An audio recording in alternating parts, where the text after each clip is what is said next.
Hello, my name's Simon Tillotson, and I've decided that this year I'm going to do the odd video message.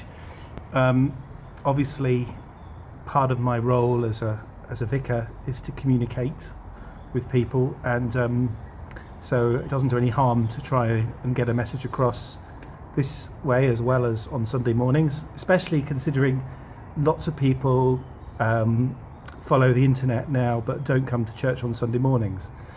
And the message this week is to do with the Epiphany. The Epiphany is tomorrow, the 6th of January, because I'm recording this on the 5th of January. And the Epiphany is the date when we remember the wise men coming to Bethlehem to bring their gifts of gold, frankincense and myrrh.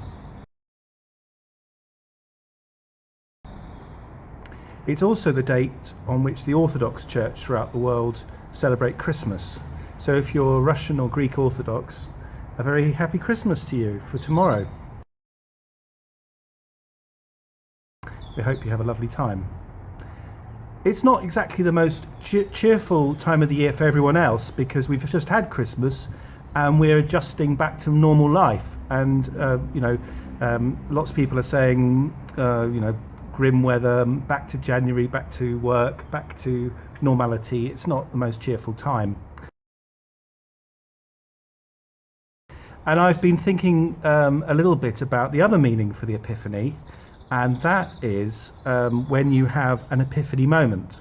That's a term given to something or some event which is unusual. So, for example, when Archimedes was in the bath, he shouted out "Eureka" when water was coming out the sides of his bath, because he realized that he could work out the volume of water as a result of that.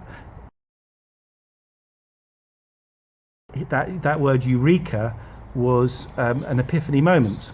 You all know the famous story about Isaac Newton and the apple that fell from the tree, and at that point he had the epiphany moment of thinking about gravity. What was the force that was pushing the apple towards the ground,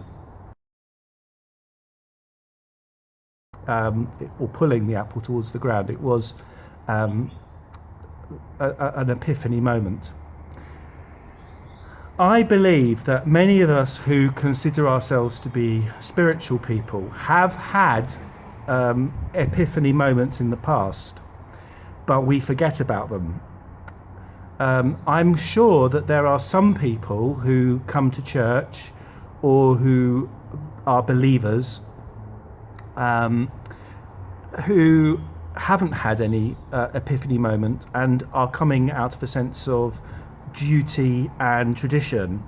But I think the vast majority of people who go to church these days, or who call themselves Christians or believers, the vast majority of them will have at some point had some sort of epiphany moment. Now, what do I mean by an epiphany moment spiritually? What I mean by an epiphany moment is a time where they felt close to God, where they felt something spiritual significantly changing their life. They felt peace, joy, love. They felt excited about their faith. It can happen very young in life, maybe when you were confirmed as a teenager. That can be an epiphany moment where you experience God's presence the first time you receive the bread and wine at the Eucharist or the Holy Communion. It could be when you were going on a Casio weekend. We run weekends where people have an experience of God in a spiritual way. It could be the visit of an archbishop to the church, or a visit of someone else to the church, where the preaching really hits you and you just feel spiritually uplifted. It could be at midnight, the midnight communion. A lot of people find that a deeply spiritual time. It could be looking at a sunset. I remember when I went on an Outward Bound course in 1984, I remember sitting just at the beginning of the course with my back against a wall looking out at the sea at this most amazing sunset. And that memory stayed with me for another year through some of the most difficult times I had at boarding school at the time. I always remembered that sunset. I wasn't a believer in God at the time, but it stayed with me. It was a spiritual experience. And the problem is that these epiphany moments do happen to us, and that's why we're even interested in spirituality. That's why we're even interested in God. That's why we're interested in Christ. But life, or the opposition, if you believe in spiritual evil, or our own human nature contrive to rob us of these epiphany moments. We stop believing that they will ever happen to us again. We accept that we are caught in a routine spiritually and that we will never have those epiphany moments again. And this is what happens to many people. Maybe it's happened to you. You no longer believe that you can have an epiphany moment. Maybe you're looking for your epiphany moment in something else. An experience, a relationship, a financial gain, ambition. All these things can become things that we end up focusing on, and we can turn our back from God and from the spiritual life that he offers. And when we do that, we stop looking for spiritual epiphany moments. I'll give you an example of what I'm trying to say. I support Manchester United. I'm sure you're tired of me saying that. But if my whole focus was to be on how well they were doing each week, so I'm reading the magazines about Manchester United, I'm on the Manchester United website, I'm watching MU TV, and I'm waiting for the next match, and my happiness depends on that, then I'm going to end up becoming pretty deflated, because not only are they not playing well, but even if they do play well, it's never really going to touch me in the way that spiritual life can touch me through God. So at the beginning of this new year, it's an opportunity for us to ask ourselves two questions.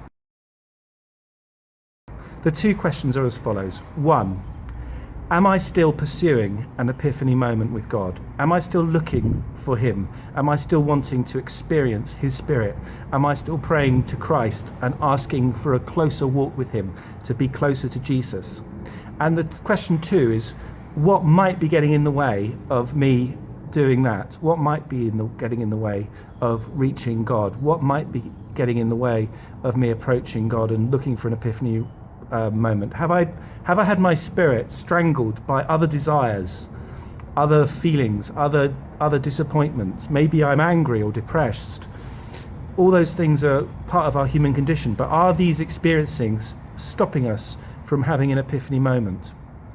Is it time now to declutter our lives and seek God afresh and seek his epiphany moment?